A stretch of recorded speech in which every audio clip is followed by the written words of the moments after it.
Hi, I'm Delisa Renadeo, and I'm the founder of Yes to Life. And as you may already know, I'm extremely passionate about helping you create and experience the very best life possible for yourself, which includes permanently achieving your own best weight without dieting and enjoying really great health. But that's not all. I'm also committed to helping you achieve peace of mind around food, around your body, and to enjoy living in your own skin. I want to help you remove anything that's blocking you from, from experiencing your own best life and saying yes to life in a big way. So, as we start this masterclass, Einstein's technique for getting slim and healthy, I want to add another element to that, Einstein's technique for loving healthy food as well. So, I'm going to share my screen with you now. If you'll just hold on and you can go to the slides. So, we hope this works well.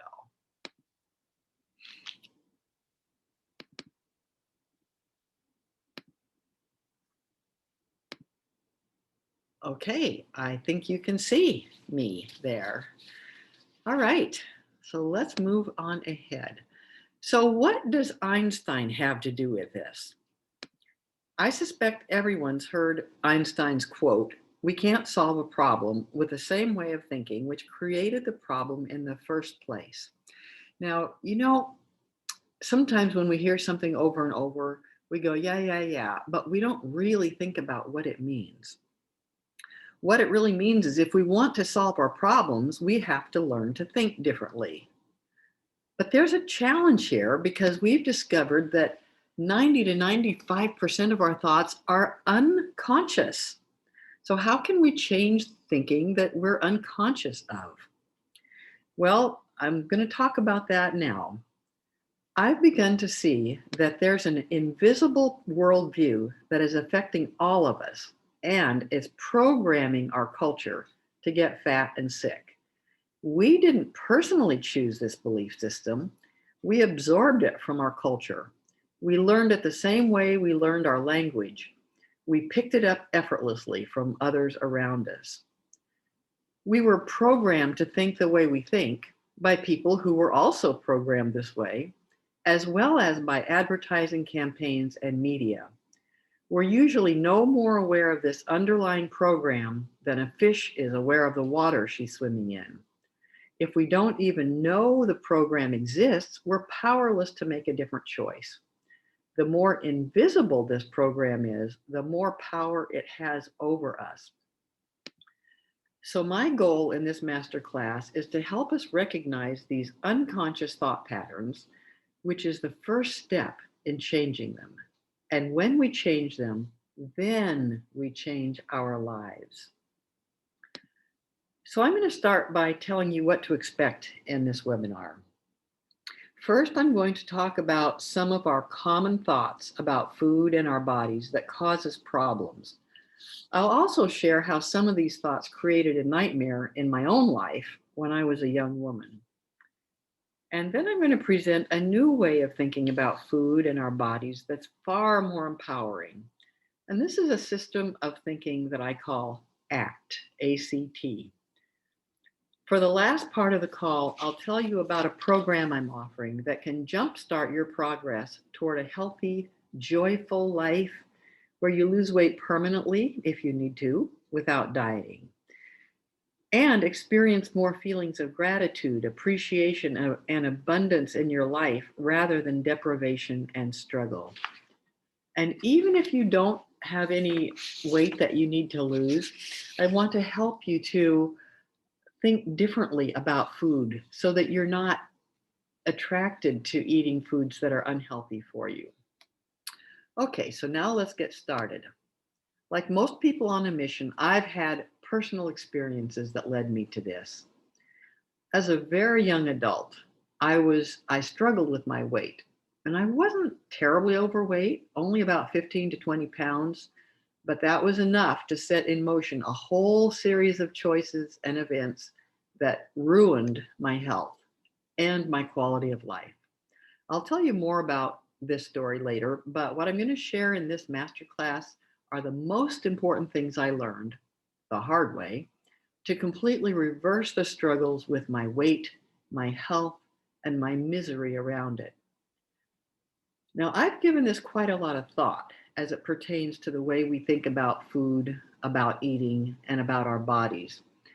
And I realized that it wasn't until I completely changed the way I think that I was actually able to solve my own weight problems and all those health issues that came as part of that package. So, even though, of course, it matters what we eat, trying to change what we eat without changing the way we think about food and our bodies doesn't ultimately solve the problem. One reason why it doesn't solve the problem is that when we continue to think in the same old way, we often end up going back to our old eating patterns. But even more important, in my opinion, is that even if we stick with a healthy diet, if we don't also change our thinking, we won't enjoy our food as much, and we won't have nearly as much appreciation and love for our own bodies. In other words, we could still feel unhappy with our bodies, we could feel deprived and feel obsessed with food, even if we're slim. And that would defeat the whole purpose. What we really want is to improve our quality of life. We want to be happy. We want to enjoy ourselves and enjoy our food. We want to feel comfortable with our own bodies. So we need to choose the highest quality foods to have a high quality of life, and we need to change how we think. And when we do, we have finally solved the problem. Now, I realize that not everyone has issues with weight or body image or food, but these issues are extremely common in our culture, especially for women. So if some of the things I bring up don't apply to you, that's great. You may find that some apply to you and some don't. My intention is to bring out some of the more common ways of thinking in our culture that can cause problems. And then I'll share how they led to my own problems and what finally changed things for me. Now, I need to remind you that at least 90% of our thinking is unconscious. So when I talk about these thoughts, you may not recognize them at first, but they may be underlying other thoughts that you are more conscious of. So as I move ahead, I just want to let you know that I'm going to use the word dysfunctional to refer to any sort of thinking and behaving that can lead to problems. I'm not using it in a technical sense or to refer to diagnosable eating disorders such as anorexia nervosa or bulimia. Dysfunction just means it doesn't work very well for us. So first of all, as a culture, we have a dysfunctional relationship with food. Just look around. About 3/4 of adults are overweight or obese, and it's increasing every year. In fact, the last thing that I heard was that about 44% of Americans are obese. That's just shocking. And it's getting worse all the time. And on top of that, childhood obesity is skyrocketing.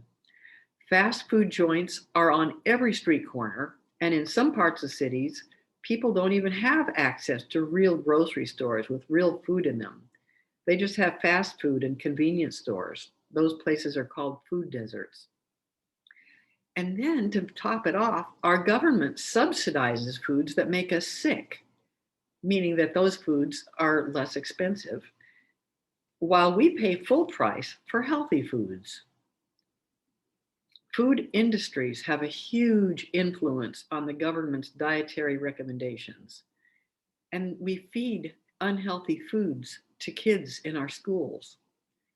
And then to look closer to home, loving parents talk about kid-friendly foods, usually meaning unhealthy food, cookies rather than fresh fruit. We have a health crisis in our country and in much of the world, especially all those places that are copying our lifestyle. And yet we're not looking at the food that's causing it. We skirt around the issue by focusing on who should pay for the problems that result. And rarely is there a serious discussion about how we could turn this freight train around. So it's not at all surprising that individually, many of us have a dysfunctional relationship with food and with our bodies. We grew up surrounded by this way of thinking. In fact, it's so commonplace that if we don't have this kind of dysfunctional relationship with food, we're the oddballs. As I mentioned, some of these dysfunctional ways of thinking, I ask you to open your mind because when you hear them, you may think, well, what's wrong with that? That sounds totally normal to me. But when we look at what follows from this way of thinking, you'll see that it leads to choices that are not in our own best interest, which is why I'm calling them dysfunctional. The reason why thinking is so important is because how we think leads to how we feel, and how we feel leads to how we act, and how we act leads to how we are creating our circumstances. So we really need to be aware of our thinking and replace the dysfunctional thinking with empowering thinking. So here goes. We often forget that the true purpose of food is to nourish our bodies. That sounds obvious, right? But that's not the way we act. When we think about the importance of food as nourishment, it follows that we would prefer foods that actually provide quality nutrients. Food provides the fuel for every cell of our bodies to function. Good quality food provides good quality fuel, which leads to good health. This is just the truth. However, this is not how most of us routinely think about food. We might say this if someone asks us, what's the purpose of food? But underneath, we have absorbed many of the common thoughts of our culture. This is that program I was talking about. So let's take a look at 10 of the most common dysfunctional ways we think about food. And again, I ask you to really ponder these to see if they have some effect on you and your life. Remembering that many of our thoughts, most of them, are actually unconscious. So let's take a look at the first one. The most important job of food is to taste good. If it tastes good, I'm going to eat it. No questions. And of course, we do want our food to taste good. And it's natural for us to enjoy the taste of food. We should enjoy it. That's why we have taste buds. But when we think that taste is the main purpose of eating, we can be seriously led astray in our modern world, where we now have manufactured foods that are not made by nature. They're full of concentrated sugars, fats, salts, and artificial ingredients that are designed to make us crave these foods.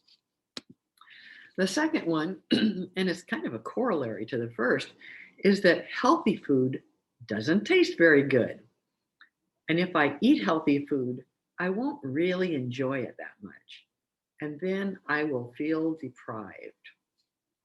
This thinking can lead to feeling sorry for ourselves and envious of other people when we're choosing healthy foods. It also leads to the belief that a treat needs to be something unhealthy. A third one is that food is entertainment. I eat when I'm bored. I eat to provide an activity when I'm with other people. I eat to keep myself busy and to fill up time. This way of thinking means we can end up eating all the time. We almost forget that eating isn't the only thing to do when we're with other people, as well as when we're by ourselves. A fourth very common one is food is to comfort me, to distract me from my feelings. And when we eat for comfort, it's usually unhealthy food. We need to learn other ways to comfort ourselves because after all, if we have a problem, eating isn't going to solve it, and eating will usually make us feel worse about ourselves in the long run. A fifth one is that we tend to forget that there is any connection between our food choices and our medical problems. We think to ourselves, well, maybe I should eat better, but my heart disease or cancer, diabetes, arthritis, MS, pneumonia, COPD, Alzheimer's disease, Parkinson's disease, osteoporosis, hay fever, you name it. These are all medical problems and they require medical solutions, doctors, medications, surgeries, and other medical procedures.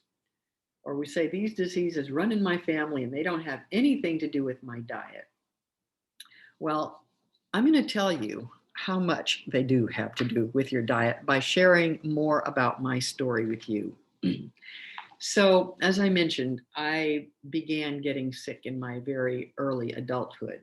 It started when I got married at 18 years old. And you could say, well, okay, that was the problem. But when I got married, I went on birth control pills. And this was back in 1969 when the level of hormones in them was much, much higher. And I immediately gained 15 pounds like overnight.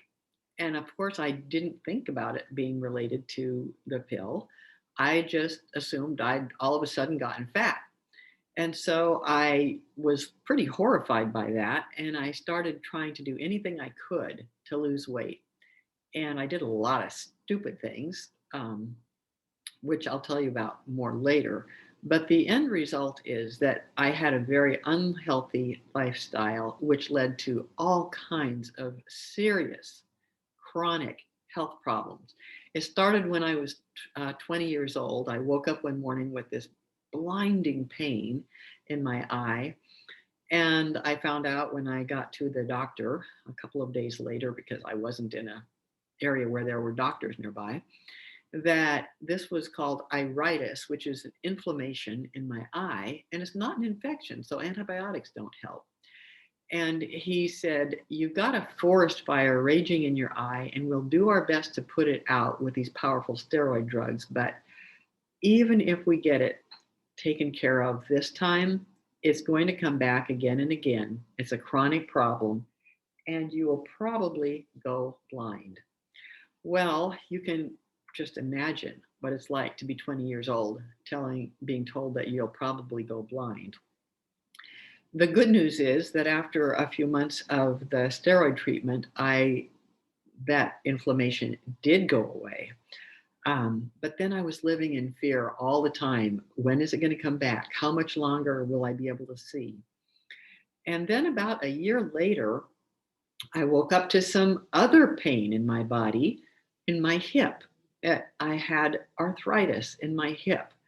And again, went to the doctor, got some anti-inflammatory drugs that were extremely powerful, have later been taken off the market. And I had to go back in for a blood test every 6 weeks because they told me that I could have damage to my liver from taking this drug. So, but sometimes my pain in my hip was so serious that I couldn't even get out of bed without help. I could barely walk. It was just really debilitating and depressing. And so then a couple of years later, I ended up with more inflammation. I had inflammation in my stomach causing me extreme stomach pain. I was teaching school at that time and would have to go home in the middle of the day often because I was just doubled over with stomach pain. And then I started having bloody stools. And so I went to the doctor again, got scoped from both ends, and the diagnosis was I had gastritis and ulcerative colitis. Put on more medications to treat the symptoms. And so here I was, this inflammation was spreading throughout my body, and there was no medical way to treat it. All we could treat were the symptoms. It was a chronic problem. And none of the doctors thought about my lifestyle or my diet. And I certainly didn't think about it. During all this time, I was still doing all kinds of crazy dieting things to get that weight off and keep it off. And it wasn't easy to do. And I made a lot of stupid decisions. But What I didn't realize is that my food choices were directly related to my medical problems.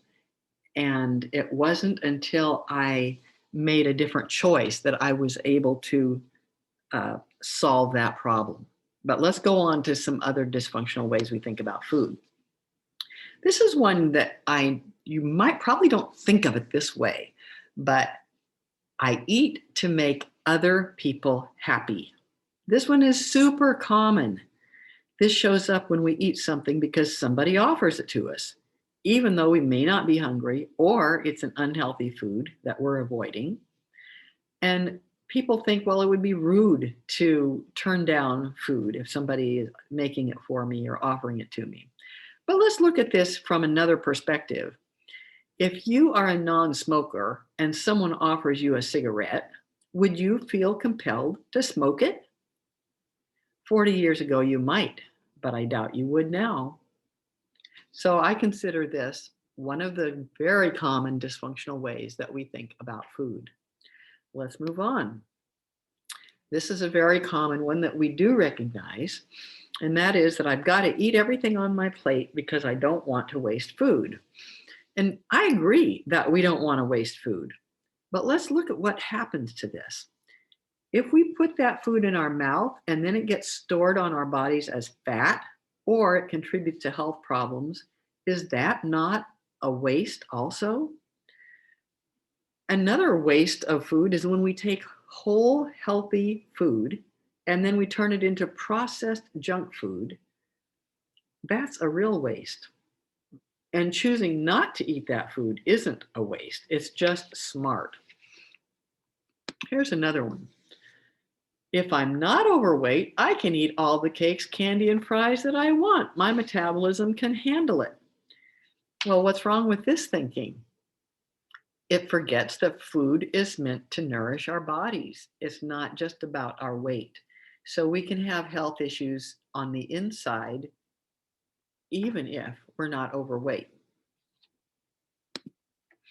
And of course, this one, we've all learned this one since we were toddlers. Food is a reward. What did we get when we were good little boys and good little girls? When I'm celebrating an achievement, I deserve to splurge, which usually means unhealthy food and or drink. Now, it's important to know that we can celebrate with food in a healthy way by splurging on something that we don't usually buy, something that might be expensive or hard to get, but that it's still healthy. Like for me, it might be something like pomegranates because they're more expensive than other fruit. Or we might choose to go to an expensive restaurant that has delicious, healthy food and great service. And then one last one, which is really a common one nowadays, and that is that food should always be quick and easy. I shouldn't have to take my time preparing it. Sometimes it's kind of this entitlement thing. It's like, I work hard all day. I shouldn't have to slave in the kitchen, as opposed to feeling like this is an important aspect of life, is this whole, actually it's a sacred kind of event to be able to consume food and have it nourish our bodies. And if you look back in history, finding food and preparing food have been some of the main activities of life for people. Indigenous cultures and the early settlers, providing food for themselves was always a significant portion of their time. But now we've gotten away from that and we just think, oh yeah, just go to a fast food place or call out for food or have processed food that all you have to do is open the wrapper, stick it in the microwave. I call this a dysfunctional way because this does not serve us well. This makes us resent the effort that it takes and lose the joy in the activity of preparing food that is actually very, very good for us. So now let's move on to think about dysfunctional ways that we think about our bodies. So the first one is that we focus primarily on how we look. and we compare our bodies to others, especially the existing cultural ideal, and we usually find ourselves wanting in some way. We often don't appreciate how well our bodies work. We don't even think about it until something goes wrong. We don't think about how wonderful it is to be able to breathe, to swallow, to walk, to see and hear.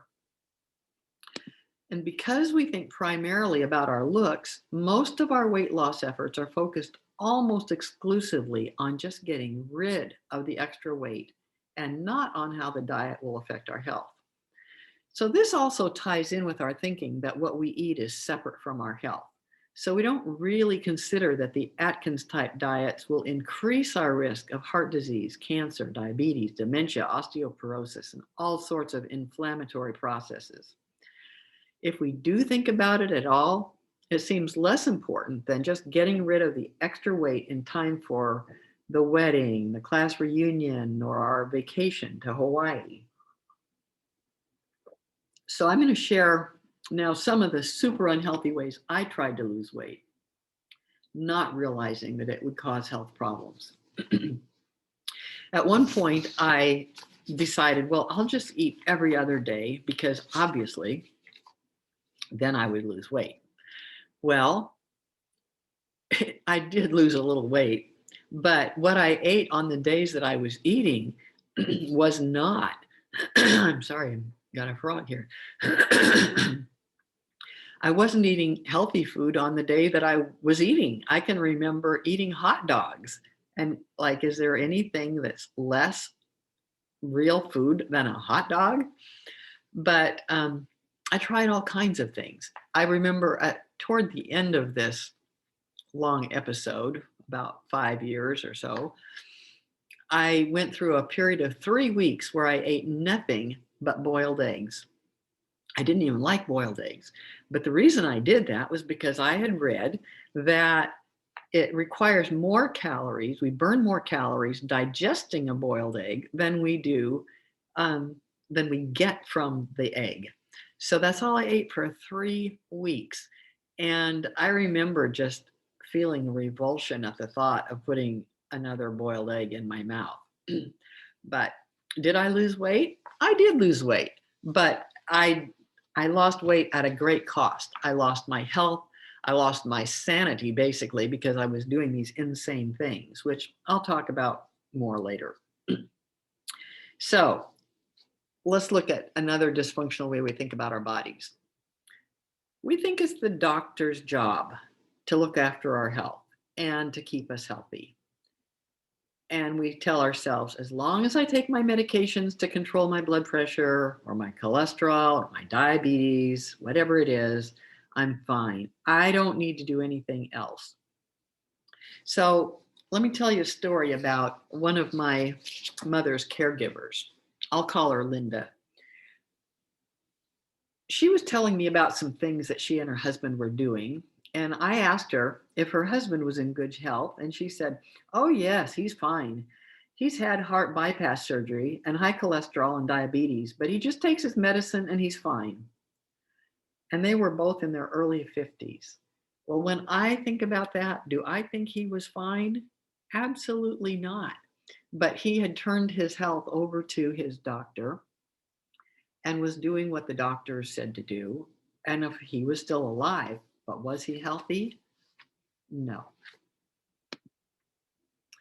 We also tend to focus on what's wrong with us, what we don't like about our bodies. So we think our face is too round or too angular. Our nose is too big or too small. We're too tall or too short, too fat, too thin, legs too long or too short. Our hair is too curly or too straight. Our breasts are too large or too small. And so this reminds me of something my friend Camelia, that's her real name, told me when she moved to the US from Romania. She said, in Europe, they prefer small breasts. And here in the US, they like big breasts. So in Europe, women have a lot of breast reduction surgery. And here in the US, they are having breast implants. Wouldn't it be easier to just move? Well, I had to laugh. She has a point. But instead of moving, maybe we should just be happy with what we have instead. And now let's take a look at some ways that we justify our choices. This is what also I consider dysfunctional. We'll say things like, I'm not overweight, I just have big bones. Well, if you've ever looked at a skeleton, there's no such thing as a fat skeleton. So that's not to say that people don't have different build, but if you're overweight regardless of your bones. And then we may think, as long as I'm slim and fit, I'm healthy. Well, the problem with that is that what we see on the outside doesn't necessarily mean that everything on the inside is good. This is particularly common for men to think this way, because maybe they work out, they have big muscles, they can, they're fit in the sense of maybe they go jogging a lot. But it doesn't mean that their arteries are healthy. It doesn't mean that they're not building up inflammation. And these are the situations where we hear of somebody who may have been out jogging, maybe in their, 30s or 40s. They're out jogging, they look in perfect health, and they drop dead of a heart attack. Well, that's because they weren't taking care of the inside of them. And so that means we need to be eating a healthy diet, because it's not just about whether we're slim and fit. And then another one is a justification is, even though I'm overweight, I'm healthy. My cholesterol and my blood pressure are fine, so I don't need to lose weight. People call themselves a healthy fat person. Well, the problem with that is that we actually, the overweight condition is putting a lot of stresses on our body that are not good for us. And then another dysfunctional way we think about our bodies is that we just take our health for granted until we lose it. And so this is actually one of the things where I'm grateful now. I'm grateful that in my 20s, I lost my health. I really, really lost it. My life was miserably unhealthy. But I learned from that to value my health. I learned from that I needed to take care of myself. So most people are quite a bit older when they begin to lose their health. And it's that, I actually have heard people say youth is wasted on the young. And sometimes good health is wasted on the healthy, because unless we appreciate it, we're not likely to really want to take care of it. Okay, let's move on to how these dysfunctional thoughts lead to what I'm calling dysfunctional feelings.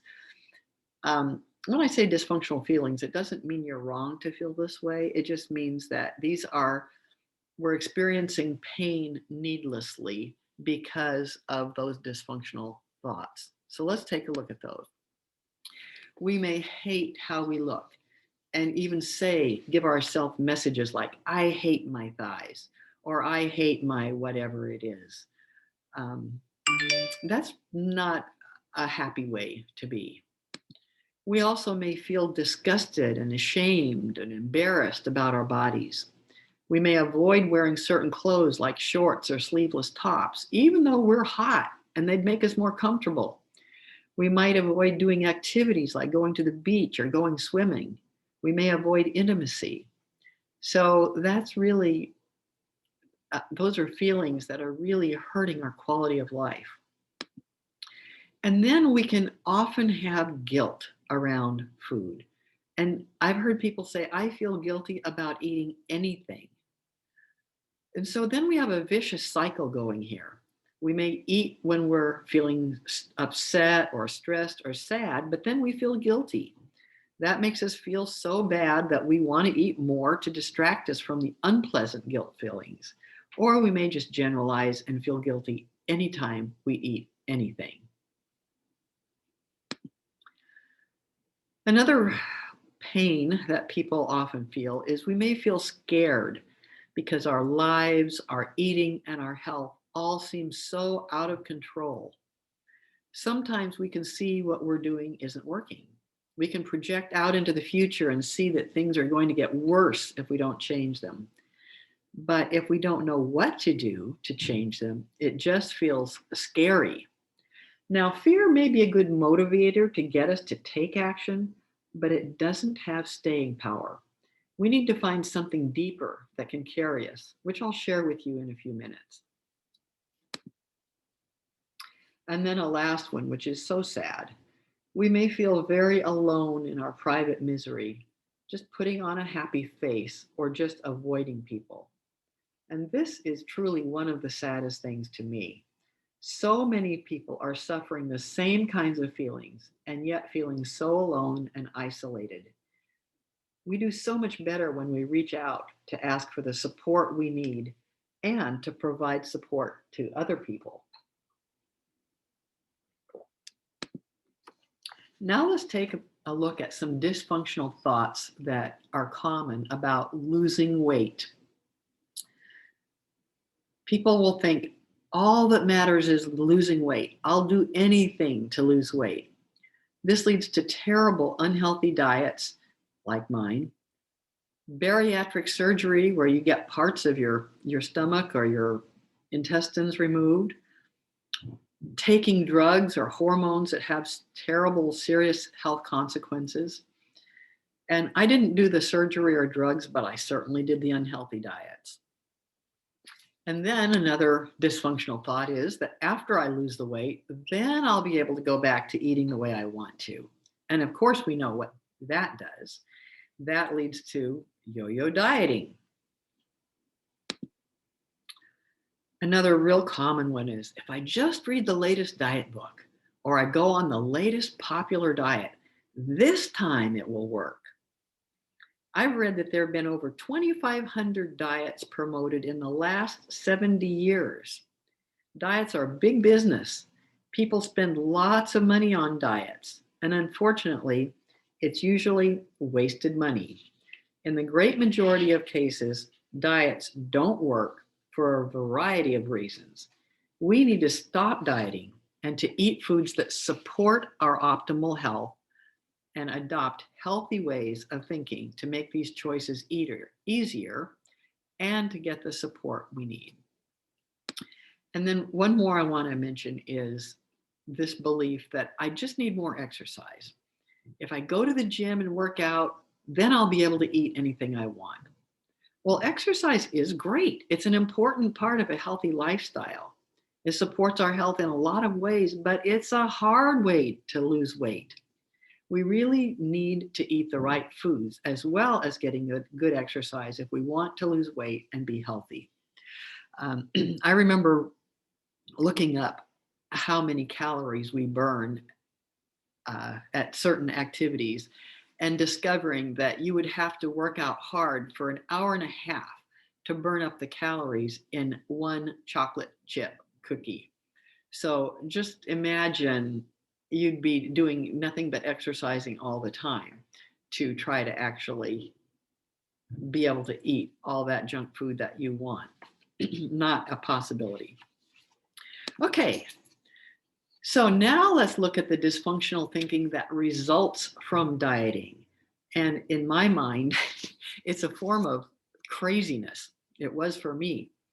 The first one is after we start this whole dieting thing, is that we start obsessing about our weight. We weigh ourselves constantly. Maybe we measure ourselves constantly. We also start obsessing about food. All we can think about is food. And then we start thinking it's all about calories. We might starve all day so that we can have a hot fudge sundae at night. And we don't think about how well that will nourish us. And then this is a really huge one. We learn not to trust our bodies. We learn not to trust how much to eat. We think I have to control it because I can't trust that my body knows how much to eat. That was a huge one for me. By the time I finished my unhealthy diet, experiences, I didn't know the difference between being hungry and not hungry or being full because I'd stopped listening to my body for such a long time, but I just knew I had to control it. Here's another one. Eating secretly. If no one sees me eat, it doesn't count.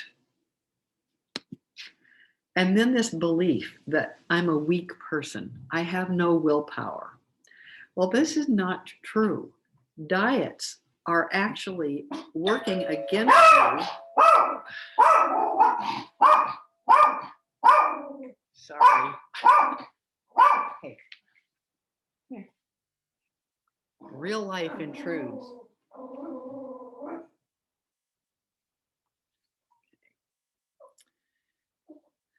The reason why diets don't work is because our body is giving us signals when we're hungry that we need to eat. So we're working against ourselves. But I'll explain how you can get around that when you begin to choose different foods. All right, so moving on. How did I finally turn my own madness around?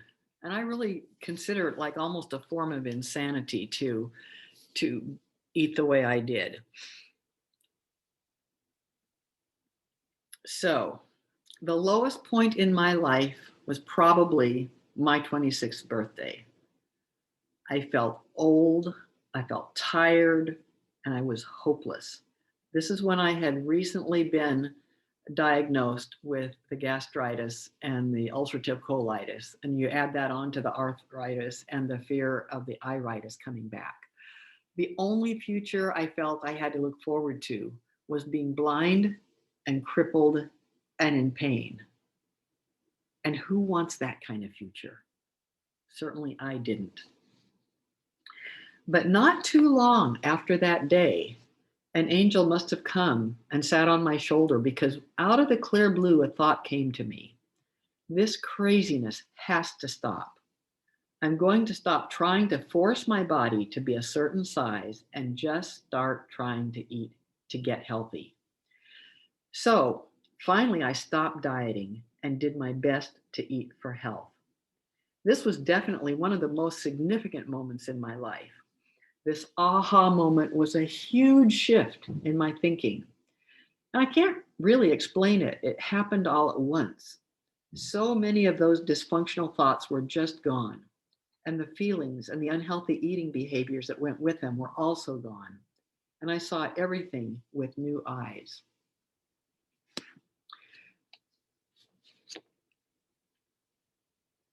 When I began eating a healthy diet, my health problems completely reversed. My amazing self-healing body gratefully healed itself of all that inflammation everywhere. My eyes, my joints, my stomach, and my bowels. You can probably think of some times in your own life when you've had that kind of a major shift, and it usually comes as a result of some trauma or crisis. But sometimes it's more like an instantaneous healing, and sometimes it can be a more gradual realization from reading a book or seeing a movie. However it happens, your world changes in that moment. For me, this was the beginning of a passion for understanding nutrition, as well as a commitment to choosing health. It also led me to want to share these secrets of great health with others because I knew firsthand how awful it is to experience physical illness, disability, and the hopelessness that came with it. I understand how much power we have to change our own lives by changing our diet after experiencing the transformation for myself. And I wanted to share all of that with other people. And since I was interested in health, I thought it made sense to become an RN.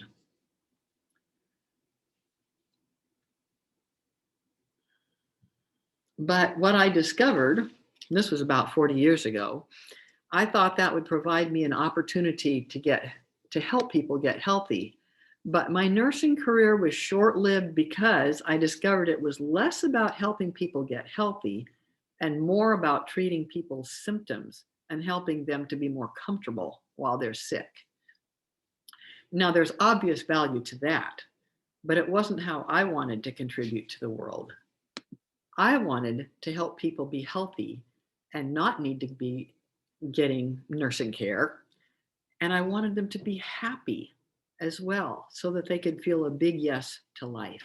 So different from where I found myself when I was 26 years old.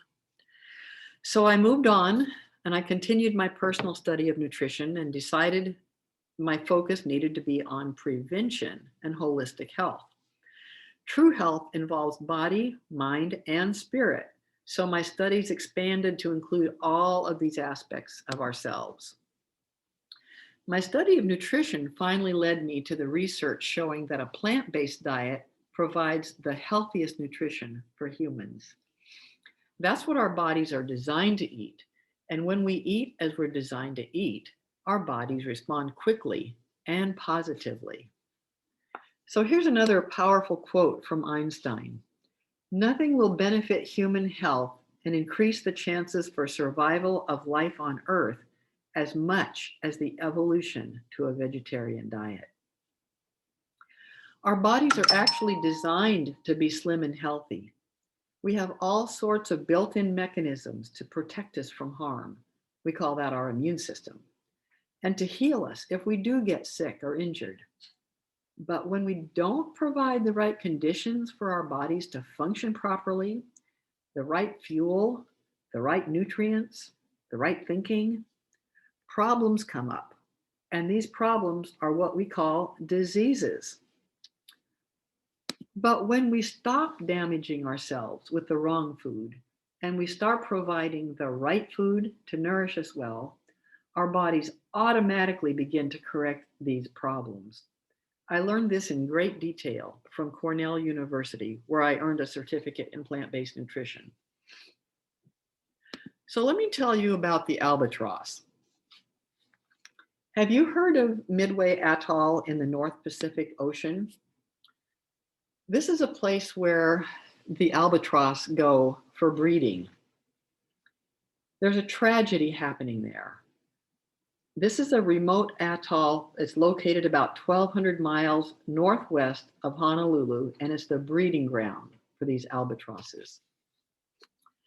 And so near Midway Atoll, there's a floating disaster called the Northern Garbage Patch. It's in the center of this picture, that kind of tan area. It's an area that's huge. It's thought to be at least twice the size of Texas.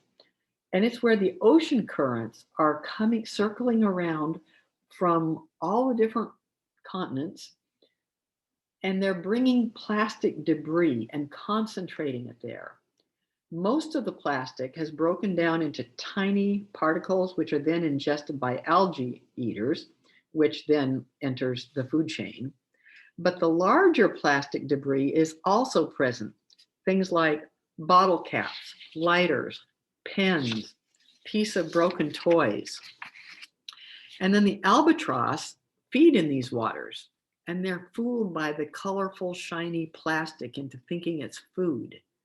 So these albatross swallow large quantities of this plastic, and then they fly home to their chicks to feed them. And you know how birds feed their chicks. They regurgitate what's in their own stomachs into the mouths of their babies. So yes, you guessed it. These chicks are being fed bottle caps and other pieces of plastic. And then these chicks often starve to death with their stomachs full of plastic. It's obvious from this story what the problem is. But if a team of veterinarians showed up on the island and they just saw a lot of very sick and dying birds, they might want to start giving them medication. Would that help? Of course not. When the food is the problem, all the medicine in the world cannot help. The story of the albatross is a very sad story. And so is the story of humanity. Like the albatross, we're being fooled into thinking that what we're eating is food.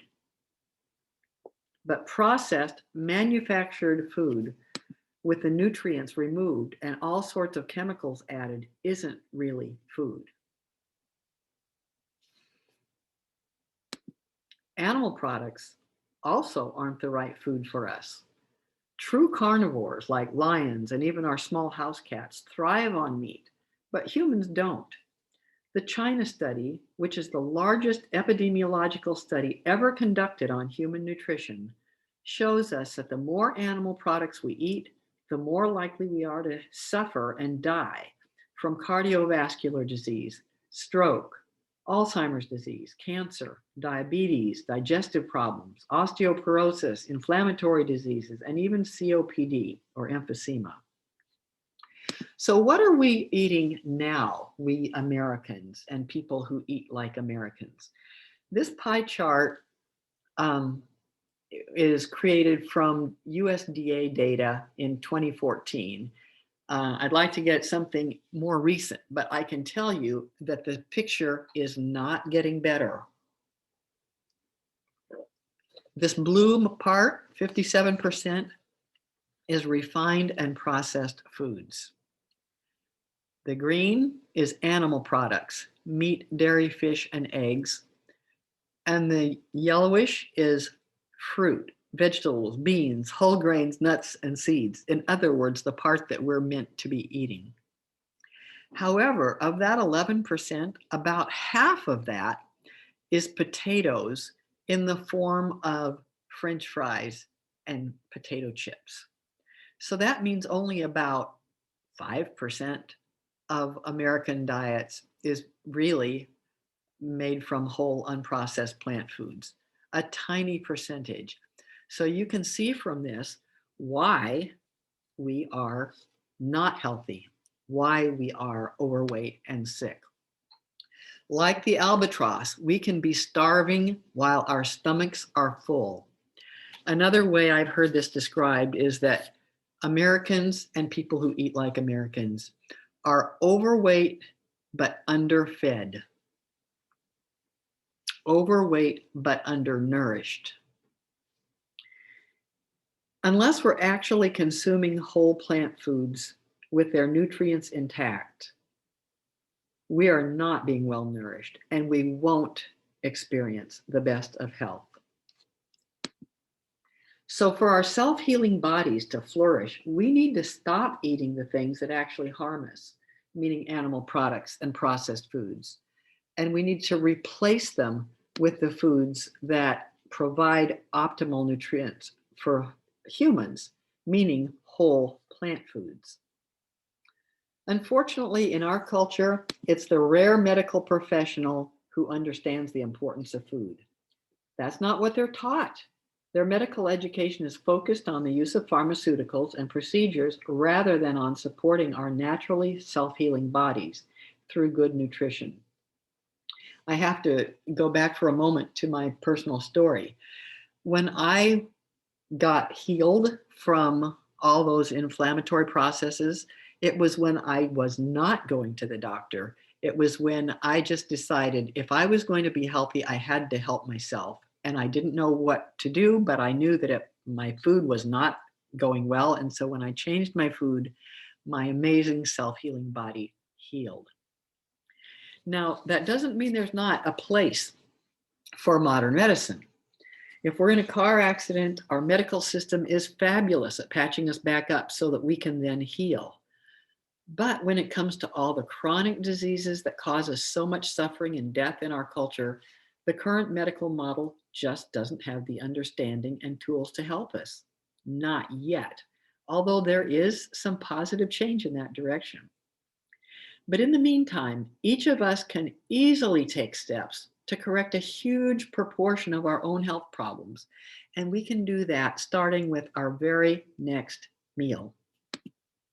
Knowing the power of food from my own personal experience, as well as my nutritional education, I've spent the last 17 years teaching others about plant-based nutrition, plus how to prepare and cook really delicious, healthy meals that are 100% plant-based or vegan. And many of you in this masterclass have been in one of my classes and may already have my cookbook. Literally thousands of people have been in my classes over the years, and they've experienced the benefits of changing their diets. They lost weight easily. Their cholesterol came down, sometimes dramatically. Their blood sugar stabilized. They had more energy. Many aches and pains simply disappeared, and constipation became a thing of the past. I'd love to share all their stories, but I'm just going to take time to share one of them today. Some of you have probably seen Anna's pictures before. Anna's a real person with a real name who came to my real class and really changed her life. She called me from her office one day when she had just been diagnosed with diabetes. And she was extremely upset because she knew the implications of that, because she actually worked in a dialysis center, kidney dialysis center, where almost everyone coming for kidney dialysis was there because of diabetes. So she could see how disastrous this was. And she knew that she had been gaining weight over the years, but just hadn't done anything about it. So she called me because she had seen a flyer that of my classes someplace, and she told me about her diagnosis. And I said, well, you can change that if you'd like to. And that, of course, was something that she thought was amazing, because that's not what she was told when she got the diagnosis. But she took my class and she immediately changed her diet. And of course, in the beginning, she really didn't know anything about it, but she just jumped in with both feet, didn't look back, ate a plant-based diet, and she began losing weight immediately, and her blood sugar got better, and she completely reversed her diabetes. And so at one point, after her A1C level had come down and stayed down for a year, her doctor told her, you do not have diabetes anymore. You don't need to test yourself. Just keep doing what you're doing. And so this is 10 years later, and she's still this tiny little person.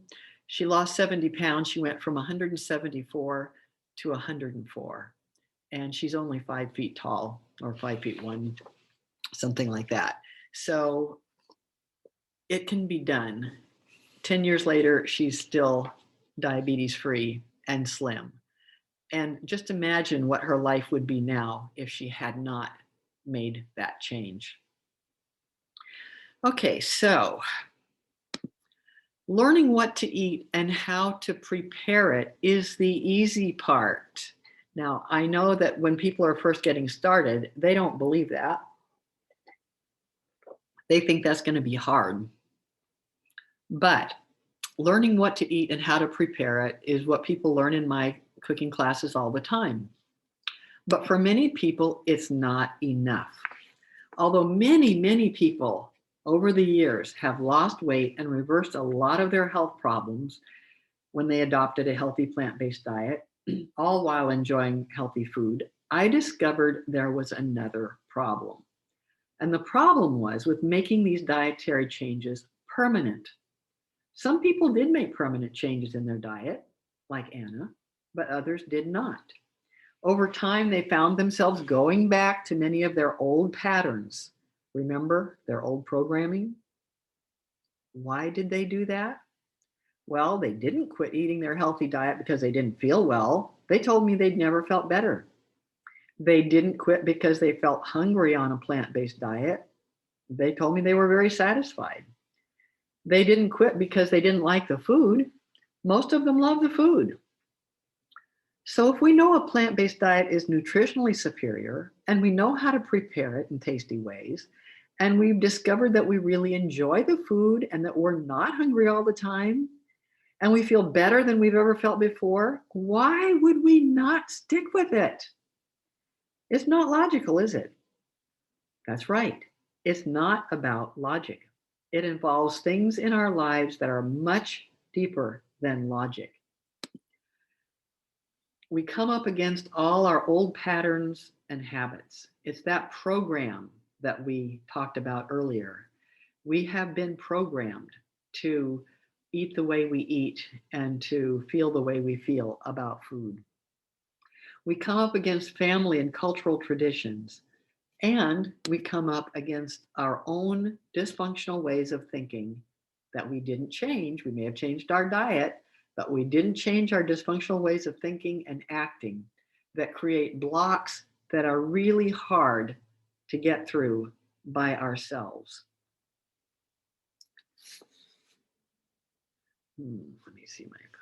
So going back to Einstein, remember, we can't solve a problem with the same way of thinking that created the problem. So our old thinking is the problem. We need to change it. But how do we do that? Well, think about this. We don't really change habits. We replace old habits with new habits. We have to start doing a new thing over and over and creating a new habit.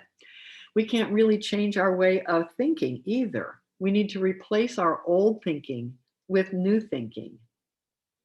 Now that we've taken a look at our old thinking, all those dysfunctional thoughts about food and about our bodies and about diets, I'm going to introduce a system to replace those dysfunctional thoughts with a totally different, empowering way to think about food and our bodies. And the reason why I'm bringing this up is because when we're used to thinking the way we think, we don't really realize that there is another way to think. It just seems obvious that the way we think is just normal and natural, but there are other ways to think. So here is the new way of thinking, and I call it ACT. ACT is an acronym. In order to come up with this system, I had to go way back to that transformative moment when I decided I was going to stop dieting and start eating for health. I reconstructed how my thinking changed to make healthy choices, easy choices. So I'm going to share with you the magic components of this transformation and the system that you can use to change your own life.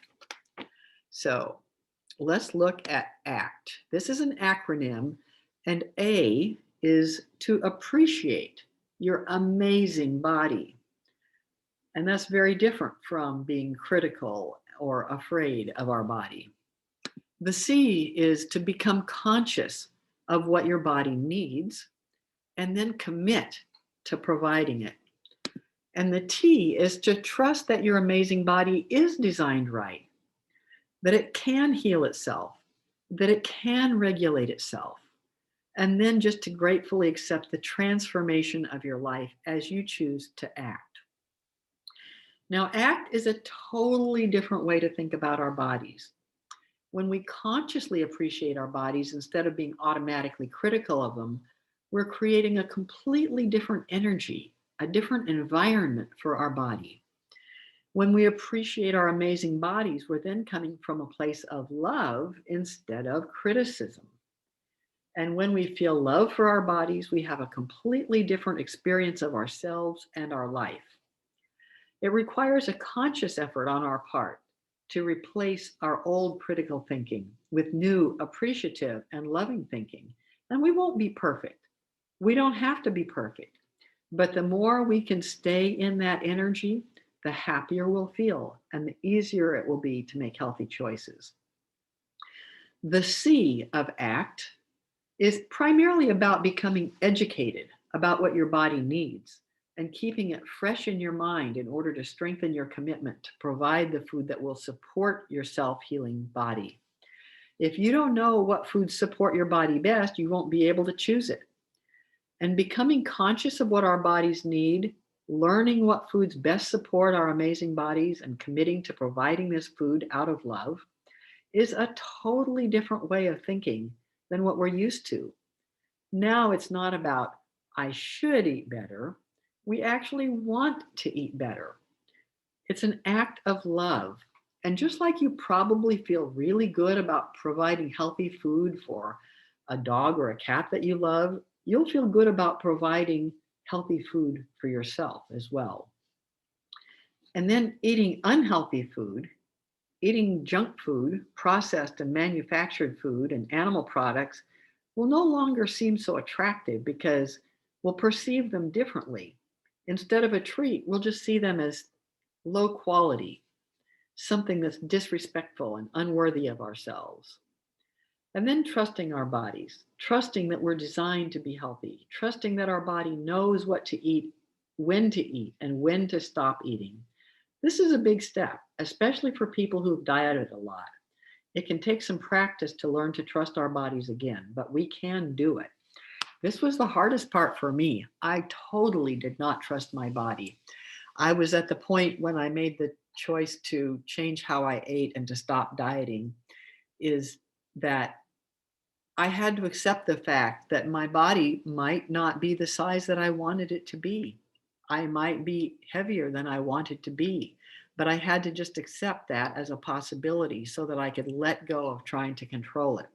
And of course, then the result was that my body knew exactly how to be slim and healthy, and it went into that. And here it is many years later. I'm now 70 years old and so grateful. And I trust my body completely now. So, replacing our old dysfunctional thinking patterns with a new empowering system, the ACT system, changes our whole experience of eating.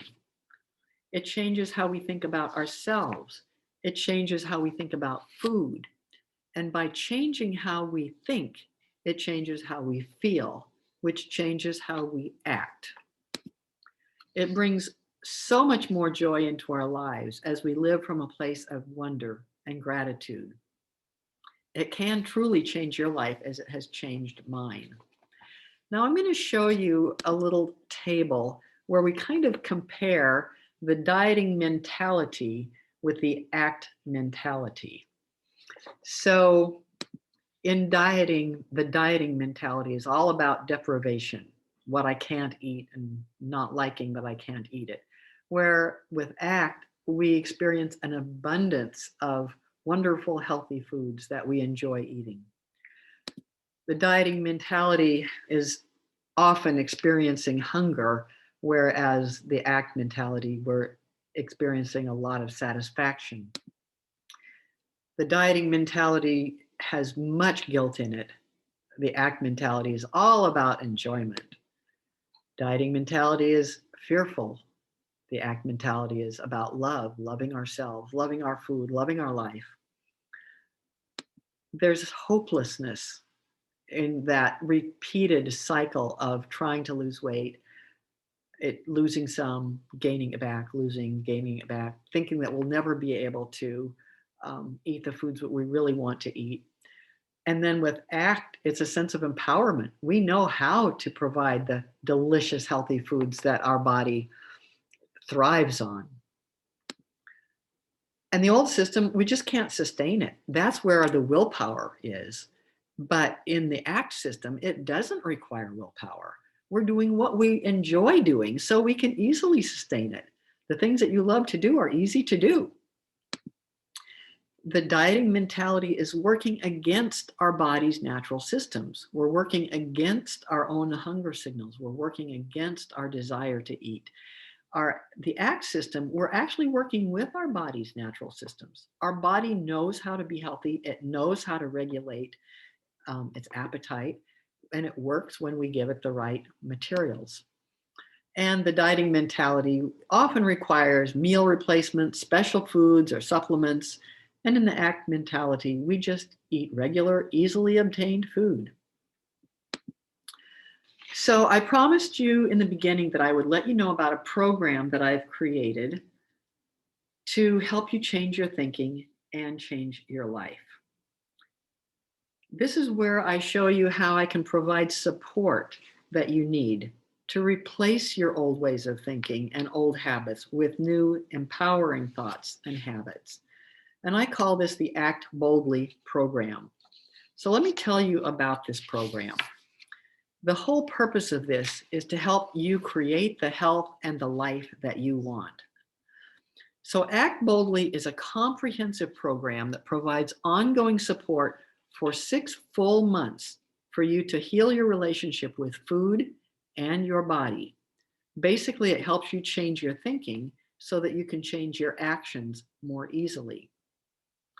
Now, this program includes every aspect of ACT. You'll develop a new appreciation for your amazing body.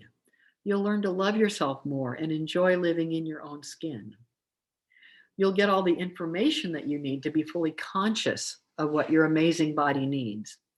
I provide a complete nutrition and cooking program to make it easy to learn what your body needs and commit to providing it. You won't need to read a dozen different books and search all over the internet and take several different classes from different people to get all the pieces that you need. It will all be in this one program. And as you move through the program, you're going to begin to develop trust in yourself and your body. You'll experience a physical transformation as you consistently provide the healthiest food for your body. You'll experience a transformation of your mind as well when you begin to think differently, and a transformation of your spirit as you live with more joy and gratitude rather than guilt, fear, shame, or embarrassment. And the reason why this program works is because it addresses all parts of you, and it provides support for a long enough time for you to establish new ways of thinking and acting. We all need a period of time to make change permanent, which is why this program lasts for 6 months. So how will you receive this support from me?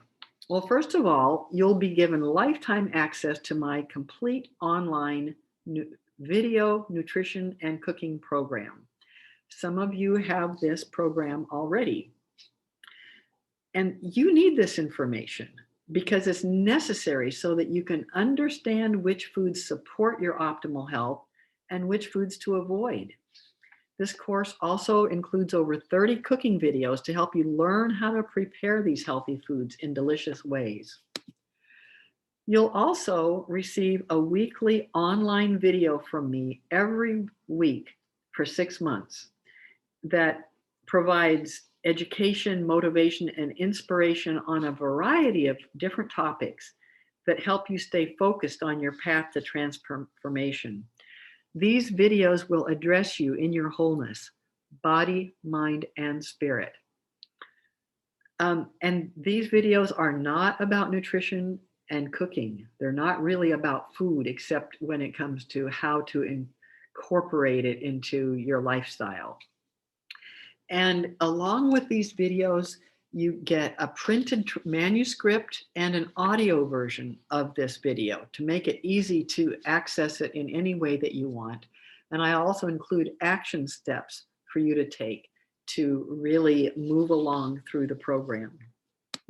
And then a very important part of this is that we will have a live group Zoom meeting with me and the other members of the program every week for 6 months. And the Zoom calls will, depending on how much discussion there is, will probably last about 90 minutes. And this will include time for you to do Q&A with me. There will be an opportunity for group sharing and support, inspiration and motivation, coaching.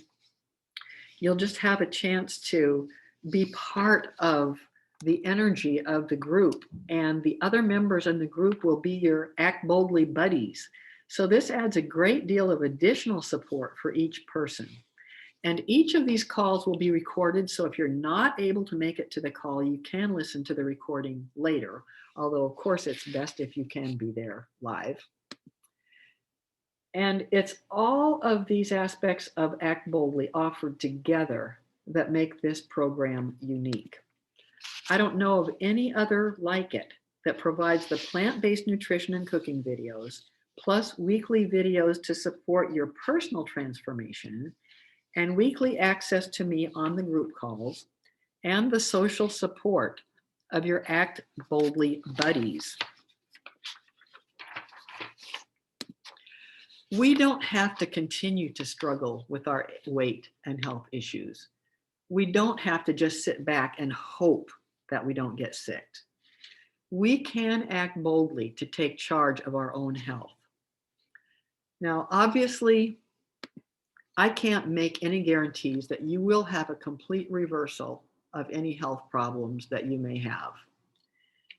But what I can tell you is that when you support your self-healing body with the highest quality food, whole plant foods, you're giving yourself the best chance of being healthy. Now, if you're interested in being part of this program, the first step is to fill out the Spirit of Wellness questionnaire, and you'll find this at the bottom of the Act Boldly page on my website, and that's the address, yes2lifesolution.com/act-boldly. And I will provide that in my email to you as well. Now, since this is a very comprehensive program, I will be working with you weekly in the group meetings. It's important to me that only people who are serious about changing their lives join the program. This is a big investment on my part as well as yours. When I work with people, I'm all in. I give up my all. I am committed to your success, and I ask that you be just as committed. So to determine if this is a good fit for both of us, I have an application process. First, like I mentioned, is I ask you to fill out the questionnaire, and then I'm going to schedule a call with you. This will allow both you and me to determine if Act Boldly is a good fit for you. And if it is, then I'll direct you to the registration page. So you're asking yourself, how much does this program cost? Well, I recently decided not to set any fees for my classes and programs. I don't want money to be a stumbling block for anyone who's seriously interested in changing their life. So I am offering Act Boldly as a gift.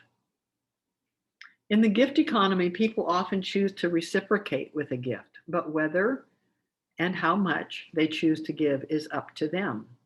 So if you do join Act Boldly, it will be up to you to determine how much, if any, to give to me. And I do offer some guidance on my registration page to help you think through and decide what feels right for you. I hope this information that I presented in this masterclass will serve you well and help you move toward a more joyful, empowered future that includes a healthy relationship with food and with your body.